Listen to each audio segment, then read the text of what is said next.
V Ajdovščini na tradicionalno negostoljubnem terenu nadaljevanje uspešne serije v letu 2026. Druga zaporedna zmaga in druga zaporedna brez prejetega zadetka, na koncu Primorje Maribor 0-2. V primerjavi s tekmo proti Kopru je Feđa Dudić opravil samo tisto eno menjavo, v katero je bil prisiljen. Namesto kaznovanega Širvisa je v prvi enajsterici tokrat začel Mark Španring. Že v prvem polčasu odlična predstava z 2 zadetkoma. Prvenec v dresu Maribora je zabil Tijo Cipot, drugega zaporednega na drugi zaporedni tekmi pa David Pejčič. Ob 2 golih še številne neizkoriščene priložnosti že v prvem polčasu ob dominantni predstavi. V drugem polčasu nekoliko bolj mirno nadaljevanje, še z nekaj zapravljenimi priložnostmi, ob neupravičeni izključitvi Rekika pa nekaj drame v zaključnih minutah. Na koncu lepa zmaga, suverena 2-0. Najzanimivejši trenutki nedeljskega gostovanja v nadaljevanju.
Ko priješ v novi klub, v nove okolje, se vedno hočeš kar se da hitro dokazati.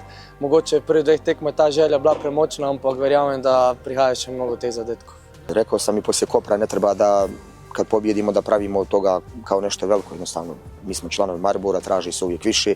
Mislim da svi navijači Maribora mogu definitivno da budu zadovoljni ovim trenutno što gledaju. Uzeli smo 7 bodova, realno mogli smo i 9. Prije svega imamo dobru igru i to je ono što sam govorio. Evo sad dolaze moje riječi neke na naplatu kad sam rekao treba vremena, treba da prođemo pripreme i kad smo izgubili u pripremama neki su jedva dočekali da i to pljuju, da negoju, ali dobro, Bože moj, mi pokažemo sad kako jeste i šta jeste, tako da kažem, moram da budem zadovoljan i ovom prilikom pozivam ih, ako Bog da u nedelju, da dođu u što većem broju protiv Brava, da pokažemo da najviše volimo ovaj klub, da punimo stadione i zbog toga jesmo najveći klub.